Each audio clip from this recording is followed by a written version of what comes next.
Now faith is the assurance of things hoped for, the conviction of things not seen. In the name of God, Father, Son, and Holy Spirit. Amen. Please be seated. First of all, I'm so happy to be back here among you. So let me begin. I wonder how to speak to you about faith, our faith. Genuinely, I think faith is hard to describe using words. It's an idea, a feeling, a source of comfort and even power. Perhaps something to be acquired, if that is possible. In speaking or writing about faith, prose can be helpful. The description of faith given to us this morning through the prose of the writer of Hebrews has comforted Christians for 2,000 years. The writer's concept is that faith is full confidence, utmost certainty in that for which we hope, a strong belief in things not yet visible. A seminary professor of mine, Marty Swords, reflecting on this passage, uses prose to illuminate our understanding of this passage. He says, faith gives substance to things that are neither present nor visible. In other words, faith makes real in the present God's things, often thought of us as future things, but more essentially, things eternal. So faith by its very nature evokes the invisible eternal in us and all around us. We often speak of faith as something we can acquire by more prayer or reading scripture or coming to church more often, and I highly recommend all of those. Indeed, these practices no doubt can provide a framework for growing in faith. But faith is far less about what we do and far more about what God does in and through and around us. Faith is almost like the invisible hand that opens doors to new possibilities in our thinking, in our believing, and even in the practical, physical parts of our lives. In that way, we see and feel its effects without being able to fully understand how it works. I think poetry expresses the essence of faith even better than prose. Listen for a moment to a 20th century poem by a favorite of mine, Denise Levertov, the daughter of an Hasidic Jewish convert who became an Anglican priest. The poem is entitled The Avowal. Avowal meaning an open declaration or a frank acknowledgement. Here it is. As swimmers dare to lie face to the sky, and water bears them. As hawks rest upon air, and air sustains them, so would I learn to attain free fall and float into Creator Spirit's deep embrace, knowing no effort earns that all-surrounding grace. For me, that is a good poetic description of faith. Faith is more than an idea to understand, more embodied than just blithely hoping for something different or better. Not just a goal we seek to achieve. Faith is more elusive. It is almost like our deepest longing for peace and reconciliation, a voice calling us home, which in God's hands becomes reality. Like a deep, deep trust that all will be well, to quote Dame Julian of Norwich, who wrote in the middle of the plague in 14th century in England. That God is with us all the time, everywhere, and nothing we do gives us any more edge on achieving this faith that is always God's gift. It is God who takes each of our moments and imbues them with the possibility as we live into a new reality of life, totally buoyed by the Creator's embrace. As the poem expresses, faith allows us to trust. It involves the capacity to let go into free fall and float into God's arms.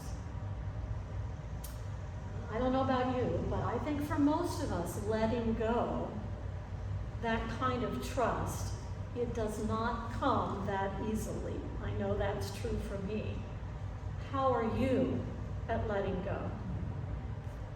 Where do you put your trust? In what do you place your faith? But before we answer that question, a New Yorker cartoon. I'm going to put it on there so when we show it online. It's got a baseball theme.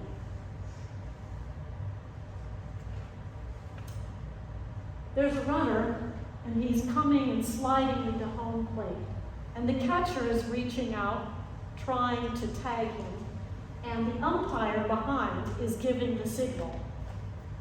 Safe, right? But out of the mouth of the runner says, "But I don't feel safe."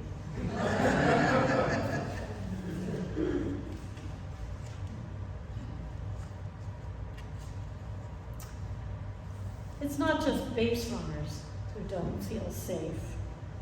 There's a lot that keeps us from feeling safe. 20 years ago it was foreign terrorists, and now their domestic imitators are wreaking havoc on our sense of safety. And even if we have the best law enforcement in the world, do we feel safe? The number of guns in this country and the number of murders and mass shootings interrupt our sense of safety at our schools, movie theaters, and even just going to the grocery store. We may feel safer if we have an alarm on our cars or in our houses, insurance for our cars and homes, or the right kind of software to protect our computers. We might feel safer if we only frequent low-crime neighborhoods, or if we have yearly checkups at the doctor and regular dental exams, or eat only organic food and no meat. We might feel safer if we have the right prescriptions for all our ailments and vaccinations for all the deadly viruses. But are we really safe? And here, as we sit comfortably in a low-crime neighborhood in the richest country on the planet, what do we make of the safety of those across continents, including our own, suffering mightily from climate change conditions of drought or flooding, without water or food, or having lost all they own? Do they feel safe? Safety is so often equated with a home. But what of our Ukrainian brothers and sisters, parents and children, who have been forced to flee their homes because of violence and warfare? What of the asylum seekers at our own southern border who have left home and everything they know, seeking safety? And what of those living in Gaza, the world's largest prison, with nowhere to go as rockets rain down on them? From whence does our safety come? It is a question for us, but one we can only answer authentically if we apprehend the context of our own lives and respond in a way that provides an answer also for those brothers and sisters who suffer so much more than we do. I contend that our faith has much to do with our sense of safety, and that sense comes not from external conditions. We can lead completely guarded lives and still feel unsafe. We can lead risky lives and still feel secure. Because I think that it is our faith in God that gives us an ultimate sense of safety, security, and comfort. Perhaps we really understand faith not through prose or poetry, but in the shared stories of persons living out their lives, oriented toward God. Maybe that is the best way to learn about what faith is, to observe the lives of others whom we deem to be faithful. So I want to tell you some stories. Archbishop Theodosius Atalahana of the Greek Orthodox Church in Jerusalem is 57 years old. Born in Palestine, in the Galilee, he studied in Greece before being ordained and returning to his beloved Jerusalem, where he has served as Archbishop for the last 20 years. A writer of the Kairos Palestine document, the document that calls for solidarity among all Christians in their opposition to apartheid policies of the Israeli government, he has been a thorn in the side of the Israeli government for years. On the internet, you will find articles like, "Why do the Israelis hate Atalahana?" In December 2019, he was poisoned by an unknown chemical agent emitted from a canister and thrown to him while in public. Miraculously, he was able to recover in Jordan and later resume his responsibilities in Jerusalem. His name in Greek, Theodosius, and in Arabic, Atalahana, both mean gift from God, and that he is. We met him in East Jerusalem in July. With a wry smile, he said, "They tried to kill me, but they weren't successful." His life is a gift from God. He is not afraid. Who knows if he is safe in the conventional meaning of the word? Likely not. But he is safe with himself and with God.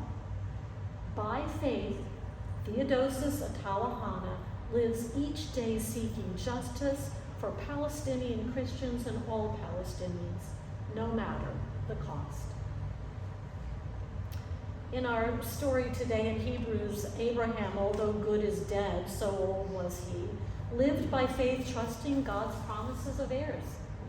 While his very postmenopausal wife laughed at the idea of giving birth, God had other plans to fulfill God's promise of descendants more numerous than the stars in the sky.